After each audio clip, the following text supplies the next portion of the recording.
আসসালামু আলাইকুম। বাংলাদেশ বেতার গোপালগঞ্জ। খবর পড়ছি ওশান বিশ্বাস।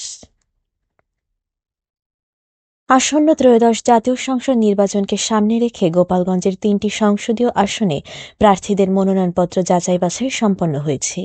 এর মধ্যে ২৪ জন প্রার্থীর মনোনয়ন বৈধ ঘোষণা করা হয়েছে।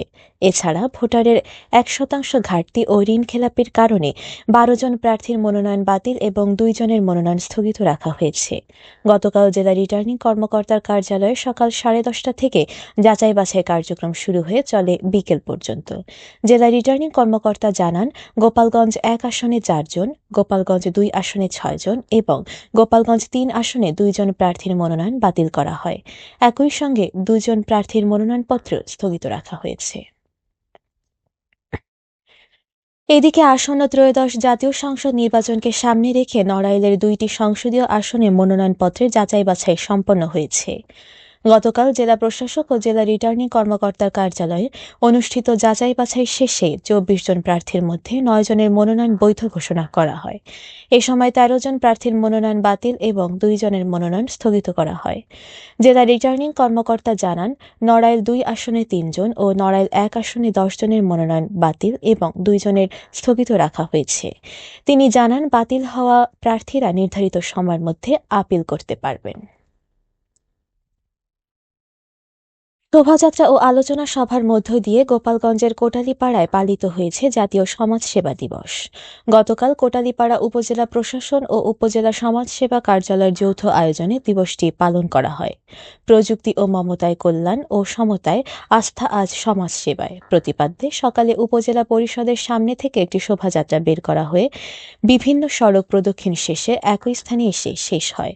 পরে উপজেলা পরিষদের হলরুমে এক আলোচনা সভা অনুষ্ঠিত হয়। উপজেলা নির্বাহী কর্মকর্তা শাগুফতা হক এতে প্রধান অতিথি হিসেবে উপস্থিত ছিলেন। সভায় বক্তারা দরিদ্র ও অসহায় মানুষের সামাজিক নিরাপত্তা নিশ্চিতে সমাজসেবা অধিদপ্তরে গুরুত্বপূর্ণ ভূমিকা তুলে ধরেন। উপজেলা সমাজসেবা কর্মকর্তা সাধন বলের সভাপতিত্বে সংশ্লিষ্ট ব্যক্তিবর্গ এ সময় উপস্থিত ছিলেন।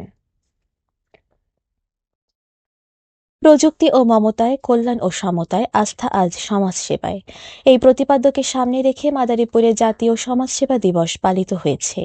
গতকাল সকালে এ উপলক্ষে একটি শোভাযাত্রা বের হয়ে শহরের প্রধান সড়ক প্রদক্ষিণ করে। পরে জেলা সমাজসেবা কার্যালয়ের দিবসের তাৎপর্য তুলে ধরে এক আলোচনা সভা অনুষ্ঠিত হয়।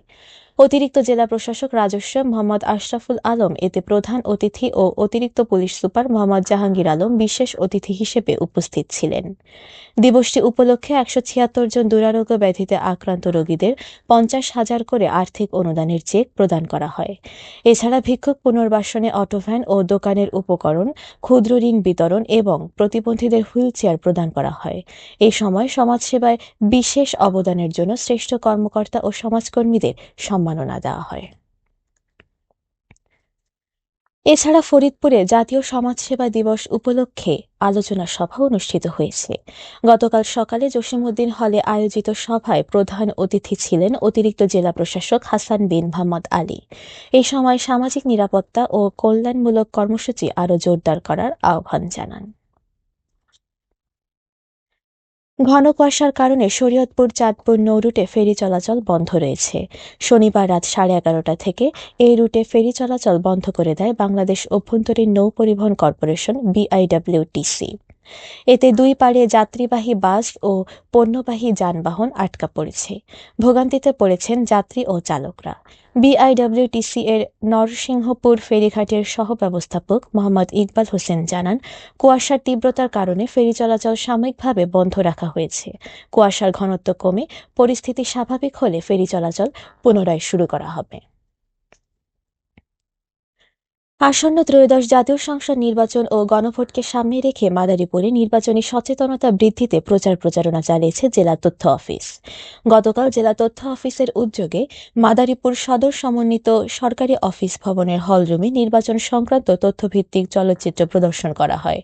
চলচ্চিত্রে ভোটের গুরুত্ব, সচেতনভাবে ভোটদান এবং নির্বাচনী আচরণবিধি সম্পর্কে বিস্তারিত তথ্য তুলে ধরা হয়।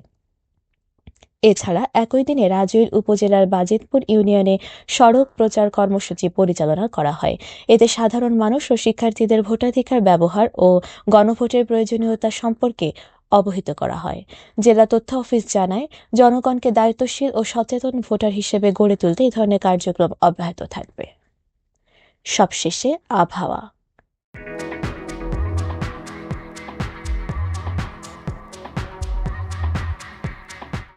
আজ বেলা ১টা পর্যন্ত আবহাওয়ার পূর্বাভাসে বলা হয়েছে, ভোর ৬টা হতে পরবর্তী ৬ থেকে ৮ ঘণ্টা দেশের নদী অববাহিকায় মাঝারি থেকে ঘন কুয়াশার কারণে দৃষ্টিসীমা ২০০ মিটার বা কোথাও কোথাও এর চেয়ে কমে যেতে পারে। এসব এলাকার নৌযানসমূহকে সাবধানে চলাচল করতে বলা হয়েছে, তবে কোনো সংকেত দেখাতে হবে না। খবর শেষ হলো। আমাদের পরবর্তী খবর প্রচারিত হবে সকাল ১০টা বেজে ৩০ মিনিটে বাংলায়।